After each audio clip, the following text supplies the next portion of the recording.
Hey guys, so today I'm going to take you through 5 plyometric exercises that can be used to increase your speed, power and strength. Some important notes with these, however, when you are performing plyometric exercises, it's not something you necessarily want to be performing every day of the week through your training program. So once or twice a week is fine. We're looking at quality over quantity here, so when you are performing them, sort of in that 4 to 6 rep range, so nothing too high, and make sure you give yourself ample rest in between each set. All right, so 2 to 3 minutes, really good. Okay, as I said, you're focusing on quality of the movement. You want to be really explosive and powerful with each rep, so we're not trying to fatigue the body too much. Really want to focus on having good technique and good execution. All right, so let's get straight into it. So the first one we're going to go with are pogo jumps. So pogo jumps are really good for developing ankle stiffness, and then that would then translate into your sprinting, your running mechanics, all that kind of stuff. All right, so what we're going to do to begin with, we're just going to be in a nice sort of relaxed posture, feet parallel, toes pointing forward, hands are going to be on hips. You can sort of use your arms if you want, so either way. All right, so I might do both.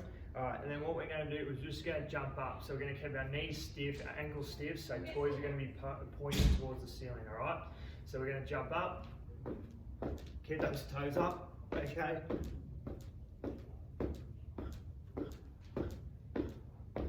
Alright, and land, as I said, hands on hips as well.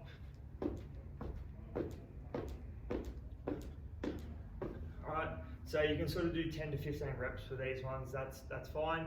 Bit of an exception to the rule. Make sure, keep the knees stiff, ankles stiff, making sure that ground contact nice and quick, but then also powerful as we jump up, okay? So contact with the toes, spring up, keep the toes pointed towards the ceiling, all right? Cool. So the next one we're going to do are broad jumps, otherwise known as long jumps. So we're going to do it from a standing start. That out of the way. Okay, so for these ones, what we want to do in preparation, okay, so we're going to, hands above our head, we're going to rock up onto our toes, okay, so once we're in that position, okay, it's going to be down into a squat, quarter squat position, throw our arms behind us, and then we're going to launch forward, okay, so break that down again, so we're going to rise up onto our toes, down into a quarter squat, and then forward. Okay, when you're starting out with these, don't worry about how far you can go, because on the other side you've got to make sure that you're landing properly. We don't want to be slipping out, feet going everywhere. We want to be nice and solid in our landing, okay? Also focusing on landing mechanics when we're doing this. All right, so let's give it a go. So we're going to go up, okay?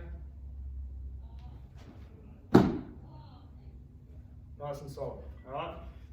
Go back, do it again. Okay, so it's nice and quick. So from up on your toes, quick down, and then forward, all right? So up on your toes, down, and then land, okay? Hands out in front, quarter squat, knees are out, nice and solid, all right? Cool. So again, sort of in that 4 to 6 rep range, 3 to 4 sets, okay? Keep it nice and low. As I said, quality over quantity with these exercises, all right? So the next one, vertical jumps. So instead of going laterally or forwards in front of you, we want to try and go up, all right? So same thing again. We're going to go up onto our toes, okay? We're going to drop down into that quarter squat, and then we're going to explode up, okay? So let's try that again. Nice and quick down that quarter squat. And then land, okay? So feet should be, fairly parallel.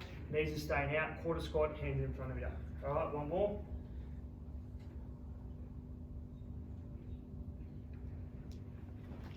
And land, okay? Cool, again, 4 to 6 reps, 3 to 4 sets. All right, second last one, depth jumps. So depth jumps are a really good exercise, similar to the pogo, so developing sort of that ankle stiffness, and also your ability to react to the ground contact, so making sure we're nice and quick but then powerful through our movement, all right? So find a box, doesn't have to be overly tall, all right? Sort of 30, 40 centimeters is fine. Okay, so we're just gonna be up elevated, toes are over the edge, and we're just gonna take 1 foot off the box. We're then gonna drop down, and then we're gonna jump up vertically, okay? So, as I said, Want to be nice and quick in that ground contact. Want to minimise how long we are spending on the ground before we explode up. All right. So we're going to drop down and then up. All right. Same thing again. Down. Up. All right. Cool. So we've gone over 4 lower body plyometric exercises. The last one we're going to do is a plyometric push-up. So this is really good for developing that sort of upper body explosiveness and that power, you know, through your chest and your arms. Okay, so we're going to use it as a box again. All right. So we're going to do a normal push-up, right? But when we come down to the push-up, we're going to push off.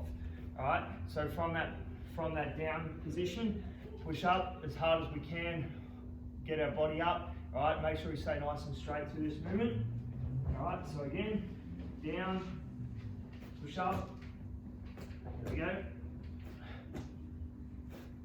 all right, cool, again, 5 to 6 reps, that's all we need, focus on quality over quantity with all these exercises, see how you go, as I said, don't do them any more than sort of 1 to 2 times in a week, if you are, you know, doing a training program or anything like that, want to minimise that, so you don't want to fatigue the body too much either. All right, so see how you go with them, give them a go, and let us know if you have any questions. Cheers.